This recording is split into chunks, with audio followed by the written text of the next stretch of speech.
Who is this watching me? Hi, darling. Hi. Prince, how are you, darling? Osaze, how are you, darling? You are welcome. Linda, you are welcome. Hi, love. Mike, you are welcome. How are you, darling? Testimony, sweetheart, you are welcome. I want more Benin to come because I want to speak something about we Benin. Yeah. Brian Rosa, Edosa, sorry. Edosa, you are welcome. Vivian, you are welcome. I wave at you all. I wave at you, Miracle. I wave at you all. God bless you all.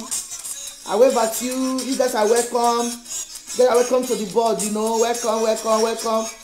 Obaze, you are welcome. I wave at you too. God bless you. MC Water, you are blessed. I welcome you guys. God bless you all. Nice, you are welcome. You are welcome. God bless you all. God bless you all. Thank you, love. Thank you, my darling. God bless you. God bless you all. You guys are welcome. I wave at you all. God bless you, Brad Godwin. You are blessed. Evangelist, oh my love. How are you, darling? You are welcome. Brad John, you are welcome. God bless you all. God bless you all. You guys are welcome to the board. You are welcome. You are welcome. Daddy, hi too. God bless you all. Vivian, how are you, darling? Power, you are blessed. Olausho, you are blessed. God bless you all. Thank you, guys. Oh man, I love you guys. I love you guys. Thank you very much. Star Hope, you are blessed. You are welcome. I wave at you too. Joycey, I wave at you. Uyi, I wave at you. God bless you all. You guys are blessed. I want us to listen to this music before I continue. God bless you all. God bless you all. God bless you all. God bless you all. God bless you all. You guys should listen to this music, Barry. Good afternoon, darling. You are blessed. God bless you. God bless you all. Hello, darling. God bless you. Brad Nicola, you are blessed. My love, you are blessed. Hope you are good today. Yes, daddy, I'm good. I'm good. I want to go to the shop. I just want to do this live video fast. God bless you all. God bless you all. God bless you all. God bless you. I want to do this live video. I want to do it short, like 5 minutes. You know, I want to do it like 5 minutes. So that, or 20 minutes, so that I will go to the shop. God bless you. I just want to listen to this music. Brad Prince, Kelly, you are blessed. You are welcome. I wave at you too. God bless you. God bless you. God bless you. Ebrahis, you are blessed. Adiola, God bless you. You are welcome. I wave at you too. You are blessed. God bless you. God bless you guys. God bless you all. I just want to listen to this music. Invite more people. I want people to come. I want people to come in. I want to listen to what I'm going to say. God bless you. You all are blessed in Jesus' name. God bless you. God bless everybody. God bless everybody. God bless you all. God bless you all. Now I will continue. God bless you all because I don't want to do it fast, you know. There is no time for no time, you know. I got to use my time. God bless you guys. You guys are blessed, you know. God bless you all. God bless you all. And God bless you. Thank you. I'm listening to the music because I just want to give you this music to Iyore because I know many people was her friends. They used to believe on her so badly. Now something happened to her. They ran away. They are even the one that is cursing her, insulting her. You know. Yes. Wadomo. Waya bear van. Wa beg egekae. Osanoba no fiangbima. No. May God bless all of us. May God give us long life and prosperity. May we never bury our children. May God give us favor. We come to this country. Europe that is not our country.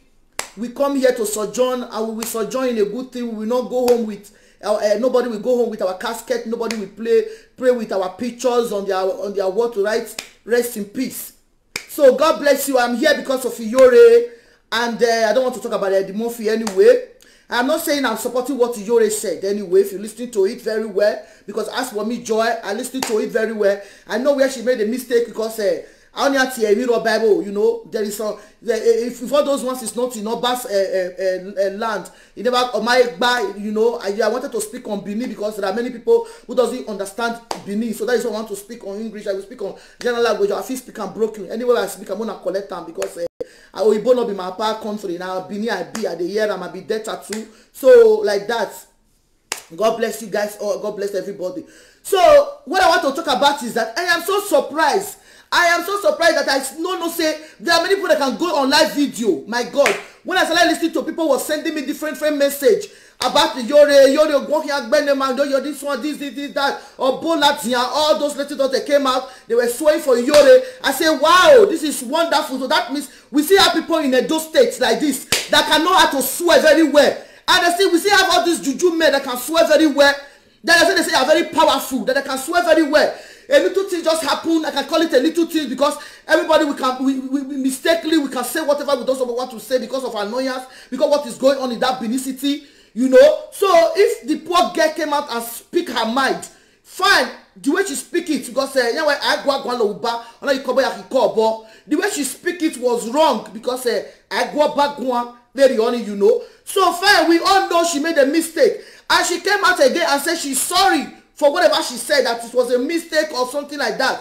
You guys, you don't leave her alone. You are still swearing, all those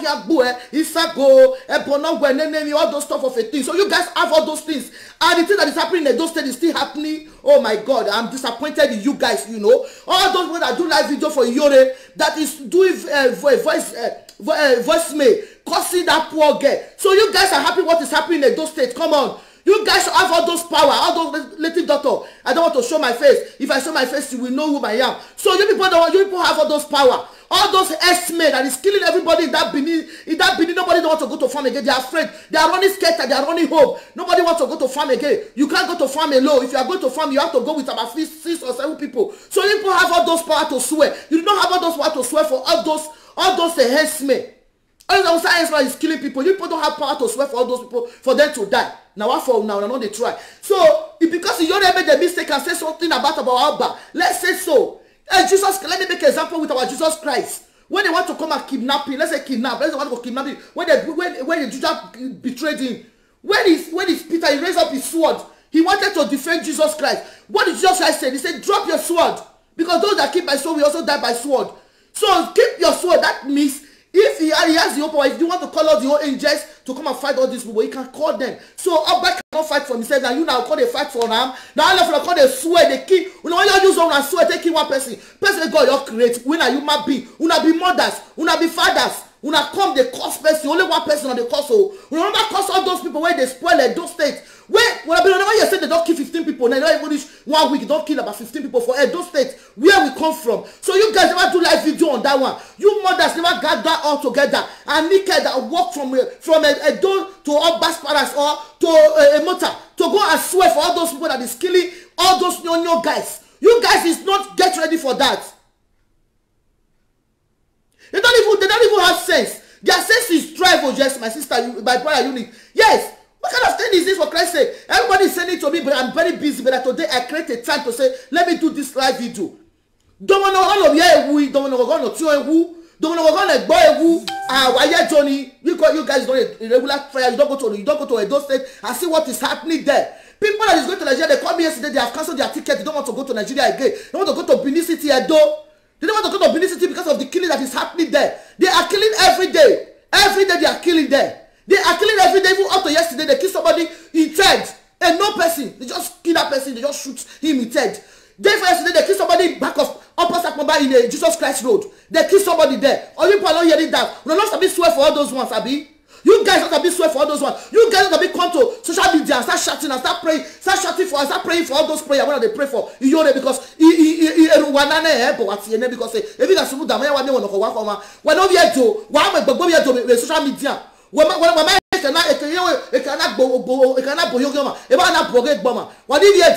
don't know that they cannot Abi, you guys is just what pray boya fenya ke ba bono latia oboni we ga me pape ran no le wegbe yi me beta meri me una ke la me pape ran no wegbe la ogbo wa ya tie boye doni wa ya tie bojo ne money na we bro ga ji wa afema yi fian odunya ye kerede wa ya tie bojo e ba no ri pe dori a awo ma be wa le fian pe mi awon ya be wo de wa be ga be wo be social media we no wa amayagu dun ya o uselu o we sapero dio amegwe ya ogun me me so da amegwe ya fefe awa ma mi o social media wa ba be ga Uwa gbibi wa ma go le social media wa ti e bo wa go nu wa fe bo ke ho wa so wa so na la wa gbe wa gbon nu wa na zaga we ku wa ya fefe no ri pe to li ya babo wa ya na zaga wa gbe na no tedu o tedu me etino ya gbe na ne gbe ade go na ipanu gi egwa o le le na social media we wa egwi o ebi ni eta ma go ata se ebi no bible ba ya kai ami mozuo ami odanyo diku ami no se Morocco ami ojunora ami obabe ami aze ami ya ati emi ro bible adego na be wanyo na be woni kemi ona be gbanu obe yo to yunu e yata we utecha di marita re nu wala wo nu waga ku o ma ki wala mu yo to wa ma ya were wo wana mi wa ma mi no sunu we do u paro e bebi aje awa ma be bebi wa je do e we po no ita be se we we po no ori use 24 hours wa pe social media wa go ijore o na mi jode wa gbon wa saga wa gbon wa gba te bo na me ma ni gbele ti wa gbele ru wa we dori domo no aye bi won no nya wi no ta wi o ti o me domo no no ti ewu we to ni ana me e na fi won ta to bo wa gwa la ti an wa la social media wa go wa le we edo community wa kin edo ni wa ya ro kedo na day e ni wa sun we edo na wa sun we do obi ogbe me e mi ba ere junu oda fe ga di moto nya moto wa ro no wi yan bono ro me ni ade la jalo to te ba gbon no do sa ofure bejo wi yan bo eri yen ti ko wa le ti bu wa ma message I want egbe ni wa ya mu na be abe sa expense ni no gbele ma ba we do ni wa ma message ya gbele wa ma message bo ni ya dia mu dia ile osanya to yan ni anya to ya se we aba ma awa ye wi e obe wa je wa ma ja Abuja wa di ko social media wa ma ja Abuja wa mi ke na memu Abuja ni àwọn ma je ba ni wa ma je wa gege ewebo ni ki wa ma mi o oba ya to de we se webo na tabe egedete wa ari Abuja wa gege no sunu do ni wa ro wa ni abolo o ye tawa we ni abo wa ni awu pe ya we eduleji ya fura furi o dun paro edo ni eduleji je ama mi no we wa ma gun wa ma so wa ma la de social media wa fe bo ke wa so we ni adole to ni juwa. You guys is don't come to social media and start making noise and start making. So I don't know you guys have time like this. But tell you quite can winner. Imagine mani pu no winner ye wa pu se. Can you imagine? What about wala tell what social media? Ni agbele ejutu of tomorrow ya agbele yan wa fo. You guys is don't come out to make a live video for those one and start shouting. The way you react, it's over there the social media today. If about 50 people come out to listen, I know the world will wake up to listen to us. If we Benin can gang up the way we are ganging up against Ijore, we should gang up and start making a live video and start crying that people should come to Nigeria and socialize us again because we are still backward. Edo State is still backward. In so many things, we are still backward.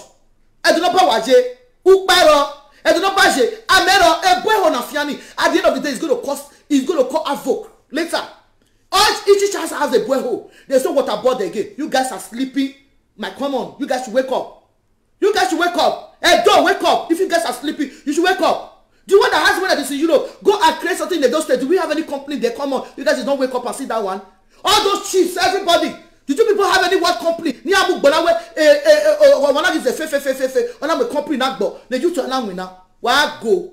Why go kuete? Why go kuete? Why be o ha game agi jo one. Ma be be degbe. O gi sema la wani akweku ni me. We do no bashi. Why wala jan wa so. But the social media wa government la wa go back wa zaga wo we ni ro we o ni gwa gun ni ade wa gwa gun wa ke wa yage eno ke wa tano we just e ma tagele no am awe de no na mo do na mo gwa yen jore we na mata we na mo gwa yen jore a gwa gun logo no ni nu wala o ha ya kan nyenye. Can you imagine wa ma bo gbe we ni shomo wa ma bo gbo bi o ma onye wa bi o mo e we na gbo jason wa mwere ota wa gi omo so boy gbina na egbe nu wala insure me tell you mama me wa ka ibani my dear come on you guys should walk out there. If you don't have anything to say, anybody should, all my friends, please listen to me. Thank God I have a 28 viewers now. Don't ever send any that cost to me again because anybody that send it to me, I will delete you and I will block you on social media. Come on, I will block you because what am I when I see here?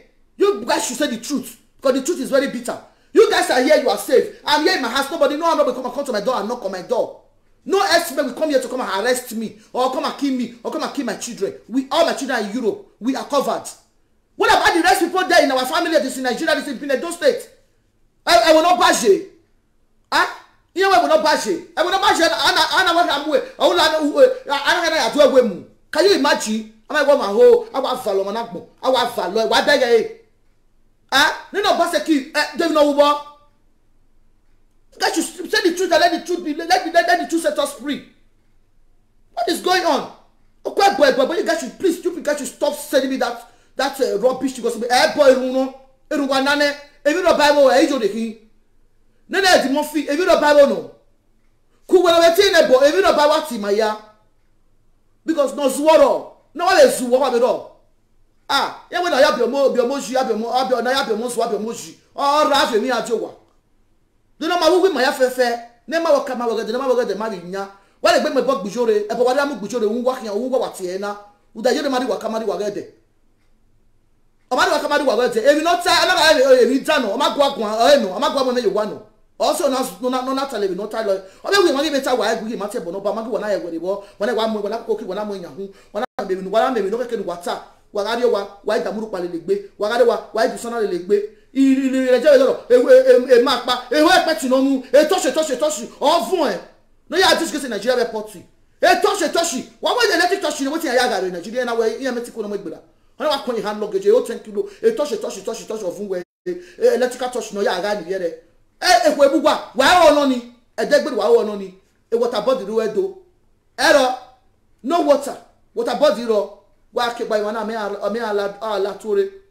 Edo Ukbaro, there's no light. Darkness everywhere. You get China. It cannot carry what pass Akmomba 24 hours there is light there. And I look back there. You guys don't see that. Maybe I even television in Goni here in Nigeria. But what in Nigeria say? Ukbo, error. If you're going or will you go or will you go memu or what the thing? A drillage or eh? Udzo, I don't need the drillage. My boy, why Tony? So I go say moment here is something where I go. No, I go 100 people no go like that where somebody should come and help us. America, what day? But why anybody? Why joking? Why you should be joking? War. When I war, when I tell no views are low boy. Eh? Where one of your sheep is missing, you should leave the rest behind and go and look for that one. I didn't know what baby cool. Over how we take your money? Ununa teme. I be that way. Erika, you take a mic. I must say. You guys should say the truth. Until you guys say the truth, that I don't with email like that. Yeah. No Coca-Cola again, no NEPA, nothing. Even better beauty, we don't even have it again in that Benin City. Come on. You might go on, you might go. Where go? Where Davan? You go, so nobody go ya Webo. Yeah, go show me Johnny, go here like that. You guys should clear out. Clear out to the clear out. Guys, you are well done, my brother Bofi. God bless you. Can you imagine? Can you imagine? Nothing again, well done. Nothing. No old company that is existing in that Benin. God bless you, my brother. No old company that is existing in that Benin again. All your company have been taken away. Now China has come. They want to come and take over Benin. You guys did not wake up and start shouting and start crying. They will not double on more here. What am I going to go? What do I go there? And maybe no more important. Irrelevant ways, no more important. But do I go? Can you imagine, my brother? Can you imagine? I will always tell you the truth. I will go to Lagos and see how many companies they have. The company that I know, so where there was my friend that was working in a medicine company. I've forgotten the name of that company. It's still existing up to now. That was years back when I was teaching in Lagos. That was years back. It's still existing in Lagos. No company that they do state. No company. What my company? But what say you bomb so no webo. What bo wa you wear or webo. What dimoto you wear webo. What when you have what me wear webo. What zag a door your babo. What go. You know guy who why me here after you are born ben. I mean you are born where you go. Come on. She have made a mistake and she have apologized and said she's sorry. So you guys should say something. I want to start hearing something from social media. They have killed 15 people now, 15 people for only 1 week. In Edo State, I'm talking about Edo State. 15 people here now. You guys should talk about that one. I want people to come to social media and start telling me about that one. Not coming to social media and start sending me rubbish. All this talk are rubbish that are irrelevant, but they have nothing to do. Nothing. What are you talking about? Egypt ya inwe Egypt ebo no Egypt ba Egypt ebo na ebo ni meje wana we pressure Egypt me am ti kaya me ti Egypt ni me ebo na ona me we do jipi no kwa o ya mo jipi se do yen do fi owe go ro du mo ye go odukun ne me ke na me ya ba lo ru o wi ogwe ra ye we ba lo e kian o ma bele ni wa bi e o we ri ugwa o we gbogi meti ri jugbo orejo e ati nya re do ti guy re do e na ja ti guy adaka aka anya ise o to we ti do wa gun ojo no ni nuwa we no eri man omo no ba to pe no latian do ga we akeno fo no ti e bole no ka en jo we come no we to ni dia come no gbele mo e moto ye ma bo we no e lose a family we to ni wi ara ko ni awon ya ho esu lo ba yin ko ne wa gogojo you guys are swear wa ti aje lala wa ti so ma ti tawaje lala ni yan do kon ko you e do ni na me e do ni de wọ́n bá ti tiẹ̀jẹ́ lára lọ́dọ̀ kan kó ìwé doni wọ́n bá ti tiẹ̀ bí sago bẹ́ẹ̀ bọ̀ nígbà tí ní ọ̀mìnà ogun o nínú nígbà tí wọ́n bá ti tìyàn náà mi gàbẹ́ hausa ẹ̀sìmẹ̀ gà dé ìyẹn kẹ̀kẹ́ yìí mú díà àwọn máa èmi sunu ìwé doni ẹ̀gẹ̀ nẹ́jẹ̀ wọ́n máa wọ́n ní wọ́n dàbí ìkó ìjẹ́ sí gé nọ̀jọ̀ kó wọ́n máa nọ̀jọ̀ kó ẹ̀gẹ̀ nẹ́jẹ̀ pápẹ́rẹ́ ẹ̀yà yóò kó nọ̀nà dágbẹ́dà mú ọ̀bọ òpè ẹ̀dẹ́lòkó adẹ́lẹ̀ wà bẹ́ẹ̀ ní ìyàmẹ́ yà ṣe wà wọ́n ẹ̀yà why go social media go well la wa why sara la I want to go anybody that want to come and reply me wa dey wa go me salu biju wa yo de bebe wa je wa ye wa tell me no important wa tell me no my important iguane mo enjoy oba mo no wa gie itogo meme we retire wa ya go badole doji wa no wa metin won wa ki yes gene na konorwe wa akoko we doni uda kono re doni pologbe obi ogwe eri fian o dafe o nya we doni o we na agbe o we na mu imu e ma dafan ya we na misiwe ya we na agwala we mi ebu doni wa ne tini la wo wa ye tini da agbe na we doni won wa ka me ne gbe level wa abe bolu wa ti eni wa ko ya kugbe won be social media wa ko ya kugbe wala wa ikwe kugbe wa le ti ebo wa ti ebo kugbe wa we ni ado ti ebo jo won ri gbele bo we doni na mi ge doni ma ojo ni ma de uparo da maka mi pa be bo ni won a generator ka exist o wa generator ja ti ka generator atu be na ka ma do yo omudun wege na gije na a generator ri grigri we doni 24 hours no wa ma mi oni goji go me la wa pe wa gbon wa isalo wa ma mi oni goji wa we ke wa ni le pa ojore wa move ojori oku ati ebo ni oku wa erun wa nane ni erun e wa nane uda oba to pe oba kan gogo no wi opa wu